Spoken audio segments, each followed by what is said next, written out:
Okay, welcome back to Paddy's Golf Tips. I said recently that I felt this site, YouTube, was all about trying to get every single golfer in the world to single figure handicap. So that's my aspiration. I want to help you all out. But I realised after I said it, and I went back to my Paddy's Golf Tips, that all the tips I've kind of been given are one-off in certain areas of the game and leaving it for you guys to put together. So I've decided now, in my next set of Paddy's Golf Tips, to do a plan for you. A set progression of what I would do if you came to me as a beginner, or if you came to me as a golfer who's playing for a number of years but is stuck, say, at a 18 handicap and wants to get down to 9, stuck at a 15 handicap. What I would say to you, this is especially relevant for somebody who wants to reset, whether you're starting and you want to go fresh, or whether you're playing for a while and you want to reset things and get back to a position that you can play off single figure handicap. The winner of the gold medal and the champion golfer of the year is Padraig Harrington.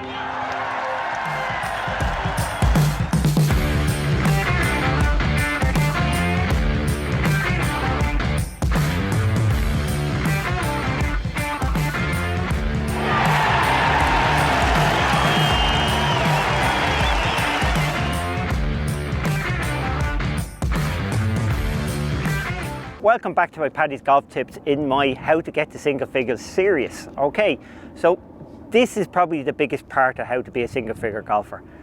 It's called experience. It's the hardest thing to teach. You really got to get out there and trial and error. You got to make your own mistakes, to be honest, and isn't that life? So the best way of doing that is playing on your own, playing twilight golf, 9 holes in the evening time, always hitting the second ball, often hitting the third and fourth shot, just to gain experience. Why did that happen? What if I did this? It's all trial and error. But we're going to try and help you along with a few scenarios on the golf course.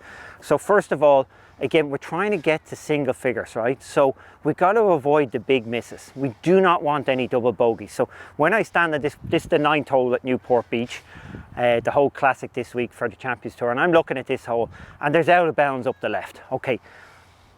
First and foremost, we are going to avoid that out of bounds. If that means not hitting driver, so be it. Now, we want to hit as many drivers as we can. As I said, most of you guys are going to be 100 mile an hour, so we're not concerned about accuracy. But you don't bring out of bounds into play. You've got to make sure to avoid it. On this hole, we've out of bounds up the left, but we're going to avoid it by going up the right-hand side. So our target is not necessarily the middle of the fairway. Our target is the right side of the fairway. I don't mind. I'm trying to hit the fairway up there, but I don't mind if I hit it in the right rough. I'm trying to avoid the big miss. And that should be so oftentimes, like if you've got a lake on the right hand side, you should be aiming for the left edge of the fairway, not the middle of the fairway. You should be aiming so far away from the lake, if you can, that it's never in play. Okay, we've got to go safety first when it comes to avoiding the big number. So for me, I'm going to hit it up the right side. Now, here we got 3 bunkers up the right hand side.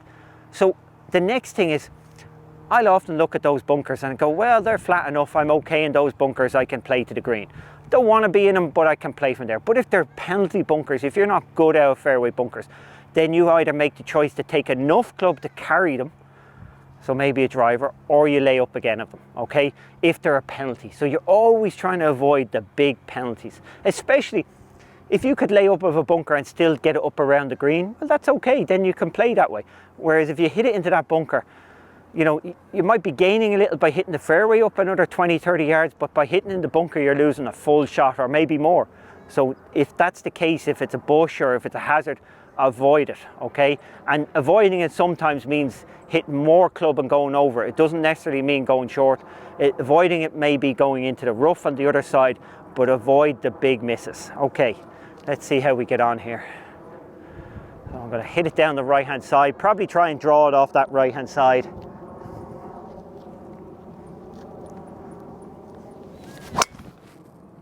There we go, a beauty down the middle.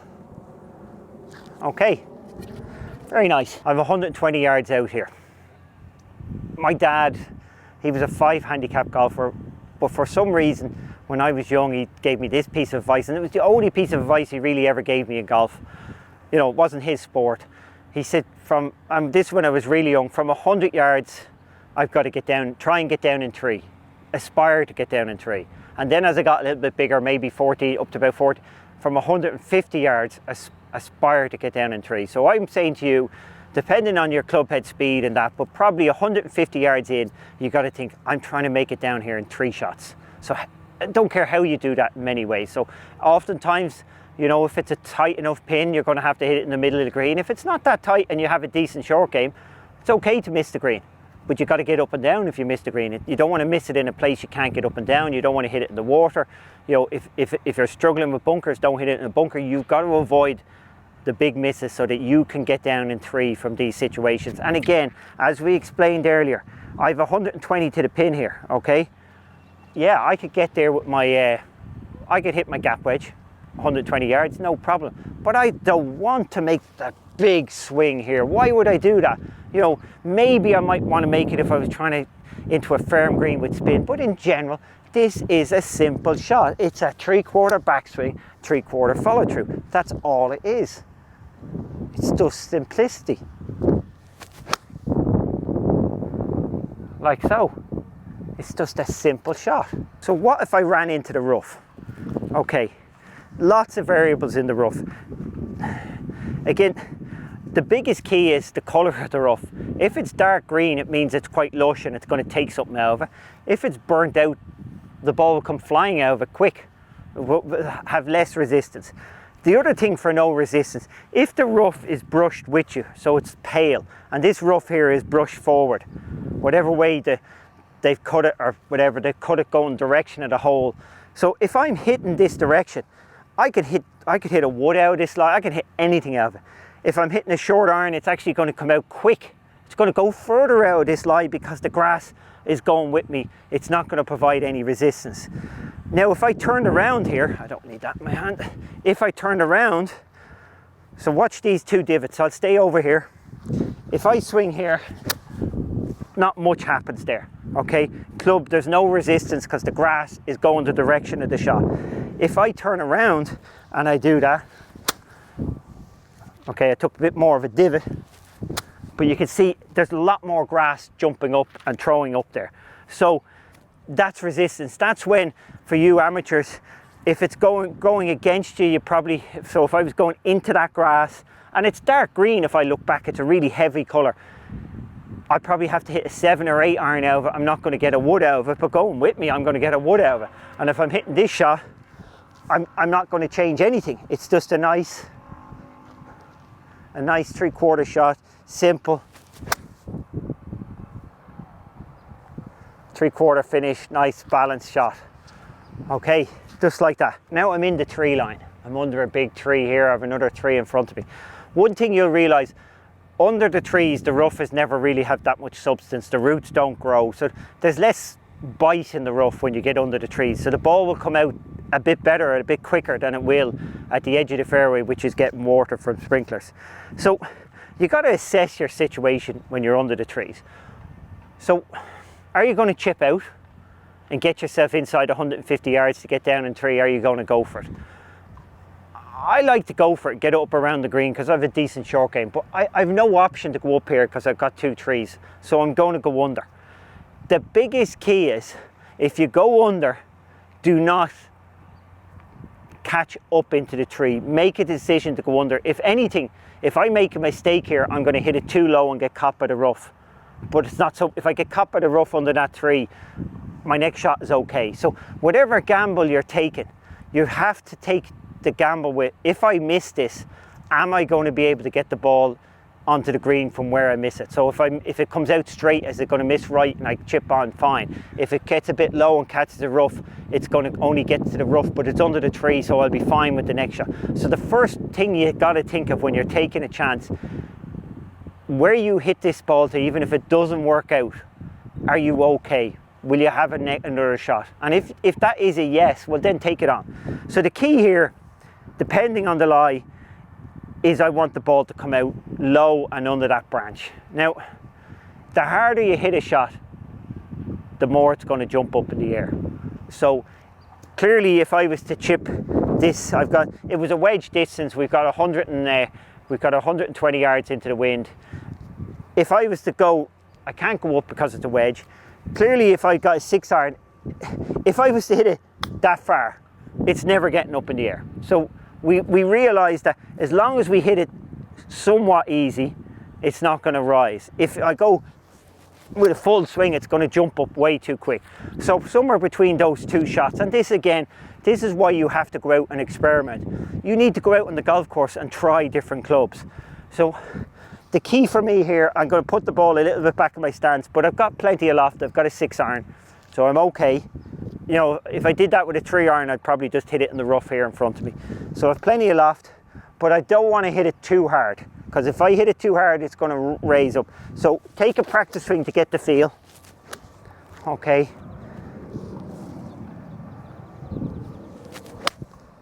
So, perfect. So again, the key there was not hitting the ball too hard. I had a nice lie to do it. If my ball was sitting down in the rough, that's interesting. If you get a bad lie in the rough, it won't fly up in the air anyway, so you can hit it a little harder. So sometimes having a ball sitting down in the rough is not a bad thing in the trees. If it was a really nice, you know, if it was hard pan in here, sometimes you might as well take out your 3-wood or driver and top it along the ground. It will run. You know, if there's no rough in front of you, just hard pan, you can knock it along the ground and it will run 100, 150 yards, 200 yards even, depending on how you... So again, experiment with a 3-wood or a driver. It won't go up in the air. The likelihood is if the lie is tight, it will cut. So that's a great way if you're in the right-hand trees to cut it back onto the fairway. But remember, the biggest key when you're in the trees is make sure that if you're going to miss it, you're going to miss it into the ground, not up into the trees. So hit it too low rather than too high if you've got a canopy, okay, and you're trying to keep it underneath. We're all about experience here, trying to get ahead of the curve and know what shots to hit and when. So pretty straightforward. We're 4 yards off the green, 4 paces. Flag is on middle of the green, so it's 15 yards on. So like a 20-yard shot, 60 feet. So you're all great chippers after your lessons, and so this would be a straightforward little chip and run. Okay, like so. There we go. Okay, pretty good. Okay. If again, I always like to land a couple of paces on. If this was a short putt, I see a little pitch mark up here. I'm going to put a tee down. So say, all right, that's a more realistic pin. I've got my little 58 degree here. I'm going to lean into it. Oh, a little grainy there, a little sticky. Again, nice, what you would call a nice putt. And yes, with all my lessons, you can chip like that. You are a good chipper. But experience, and this is what you've got to do yourself. You've got to go out there and practice those shots. But then take your putter and see how you do against them. And once you get good, it does take a little bit of practice with your putter. You know, blindly just taking your putter out and hitting a putt. If you're playing a new golf course, always hit a few putts through the fringe on the practice putting green before you go out. You know, hit it from 2 yards off the green, 5 yards off the green, 10 yards off the green. Get a feel for the fringes. There is a feel to it. So I'm going to see if I actually hit 2 really nice chips. I'm going to see if I can beat them with my putter.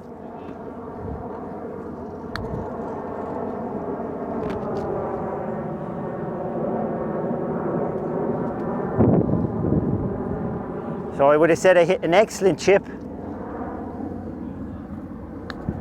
Oh, I've hit that a little easy. Okay, that's about as bad a putt as I've hit, and it's nearly the same distance. My chip beat it, but probably not my best example, but putting from off the green. We use the statement that a bad putt's better than a bad chip, and it always will be. But to be honest, once you practice with your putting, you get really good. Get another go at that one. You get really good putting off the green. Okay, so yes, I want you to have the ability to chip from here, but the smart play is the putter. Okay, you're not going to take too many. You're going to get down in two most of the time. You're never taking more than 3 for sure. Use your putter from off the green. Don't be a hero. Okay, we don't need to be a hero. We want to be a single figure golfer, not a hero. Okay.